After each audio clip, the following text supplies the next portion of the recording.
May the Lord's courage be with us all, heart dwellers. Well, I just wanted to make a note here and mention to our YouTube audience that for those of you who've been sending donations by the mail, our donations by the mail are secure, so you don't have to be worried about anyone interfering with that. And that is a secure way to go, as well as PayPal, and we do appreciate it. Thank you so very much. And I regret to say that because our account was deliberately closed with Amazon seller, they've been sending back our CDs and thumb drives, and if you see that they're not listed, there's a reason for it. It's only temporary. We'll have the account back up within 2 days, and within a week it will be restocked. So just be patient with us if you are wanting to order anything.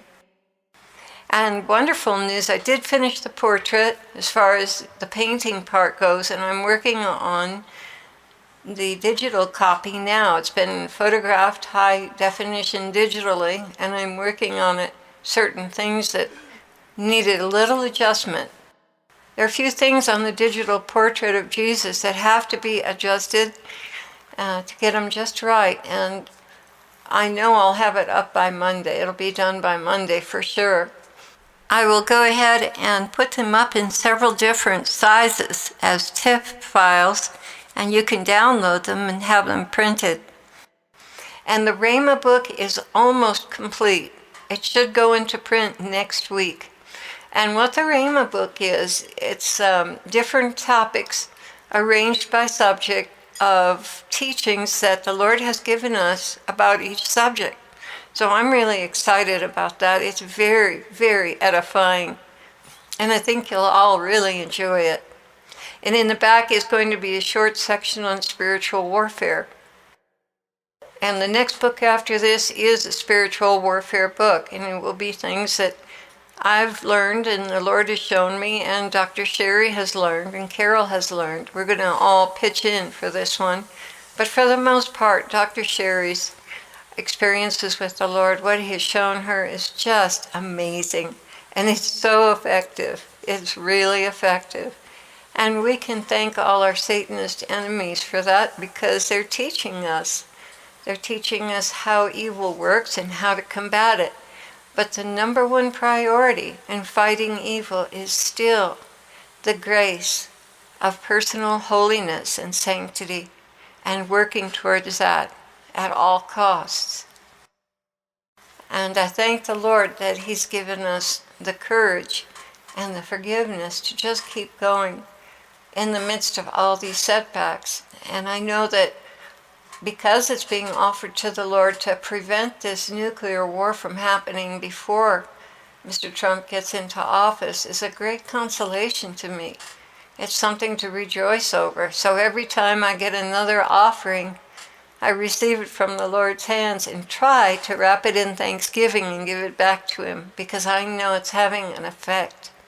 And for all of you who are doing the same, bravo. That's what's needed right now. The Lord needs our prayers and offerings for this nation and the world. So without further delay, here is the second part of the message. Then he changed the subject slightly, and he said, I think it is important to tell our heart dwellers that they also must deal with curses daily. And the reason he's bringing this up is because apparently not only has this been a difficult trial with this particular person, but they're turning to the dark side. And please pray for them.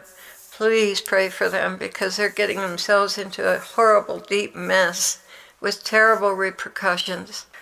Whatever they do, whatever they've done, is nothing compared to turning around and cursing people. So please pray for them. Please pray for them, that their hearts won't be frozen over. And that's why he brought this up. I think it's important to tell our heart dwellers that they also must deal with curses daily. Lord, the problem I face is that I don't even know when a curse is landing. He said, when there's a rapid change in the weather, do you not perceive the storm is coming? How is it then that you do not perceive a curse landing? If you would listen to my spirit more attentively, you too would be forewarned. And here I was thinking of Dr. Sherry, who hears curse incoming. How am I to cultivate this in the midst of turmoil, Lord? Take my hand, Clare, and walk upon the water, not beneath, under the influence of the violent waves. Okay. And I have been visualizing that today at every turn when I could feel overwhelmed rather than going deeper into the water. I just feel him lifting me up and walking over it.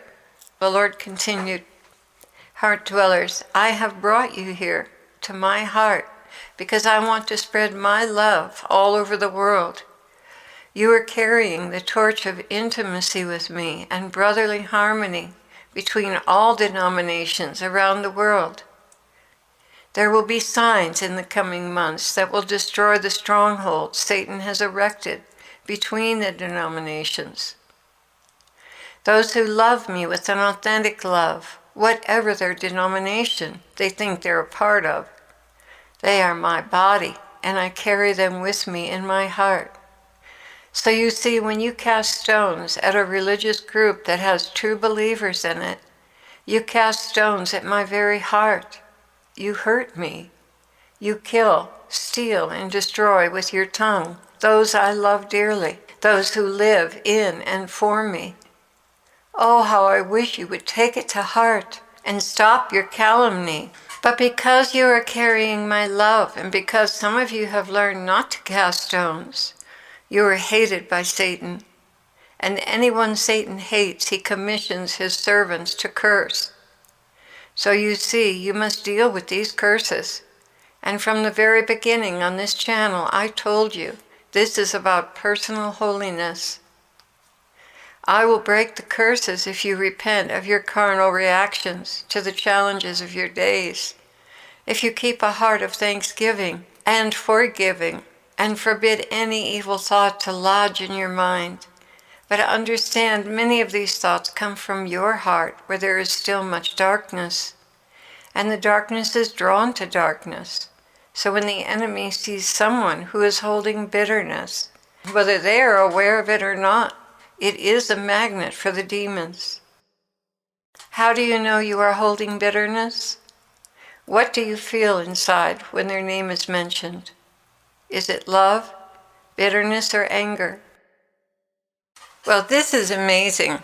As the Lord was launching into this, the pilgrim on an endless journey for the most delectable honey. See the parable of the guarded honeybees and the pilgrim. Happened to come to my door after not seeing him for a good month. And there you have it, my inner self seized up, and I knew I still had seeds. Demons and slimes, and perhaps even a stronghold. Now I have a pain and a discomfort in my digestive tract, and I know it's from a combination of anger, frustration, and grief that I felt the minute I saw him. Yet my heart goes out to him. The journey he is on is long and dark and so painful. The Lord continued, what you feel is revealing to you where the strongholds of the enemy are and how he is gaining entrance. You can no longer live with these, my people.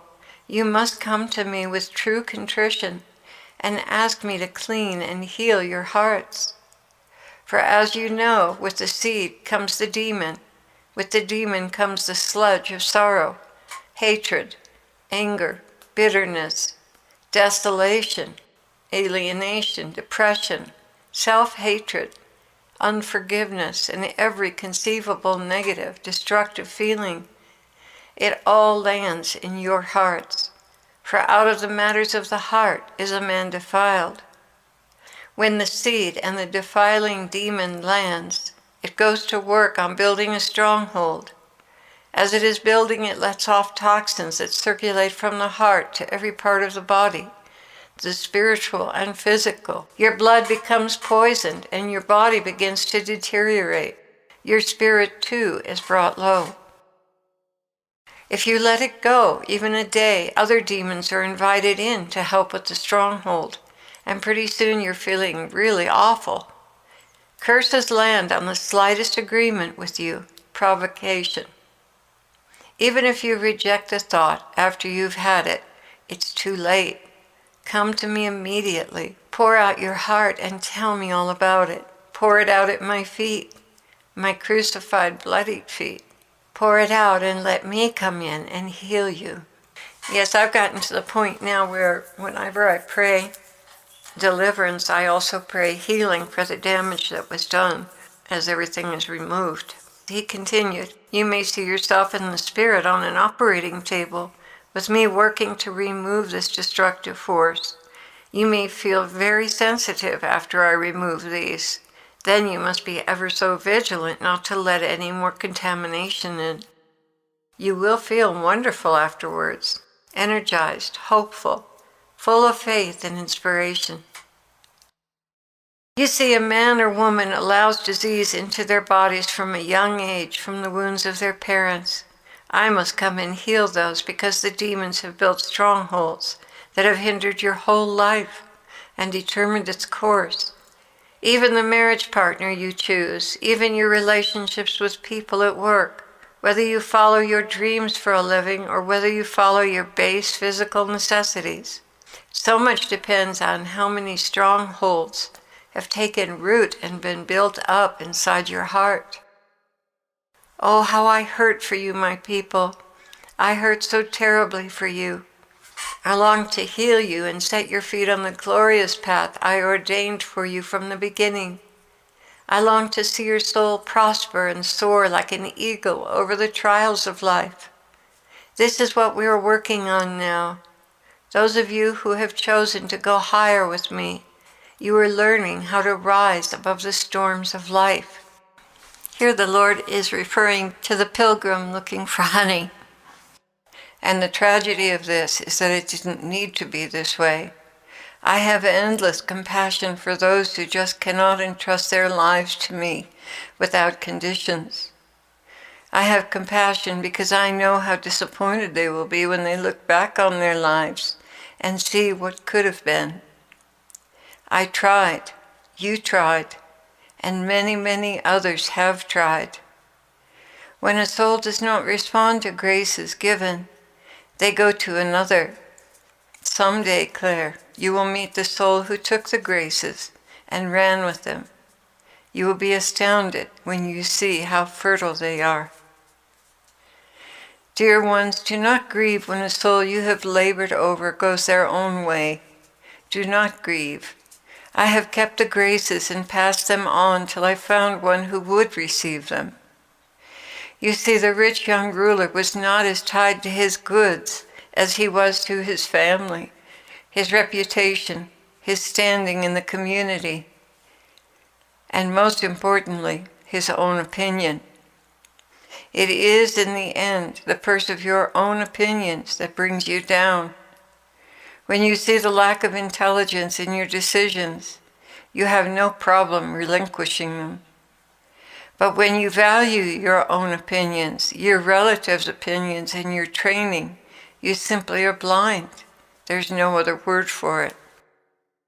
Nonetheless, you must not hold bitterness against those who caused you to labor, because you have not labored in vain. The graces will not go forth returning to me void. They shall indeed find a heart with fertile soil. You asked me for a scripture to back this up. Remember, I took the 1 talent from the man who refused to invest what I gave him, and gave it to the one who worked wholeheartedly for me, the one with 10 talents. That's Matthew 25:14-30. Now, my children, go forth in earnest commitment to me, unwavering, and bring forth a harvest of righteousness, and keep your hearts clean, that I may be glorified in and through you. I dispense these graces now to all that would have them in the hearing of this message.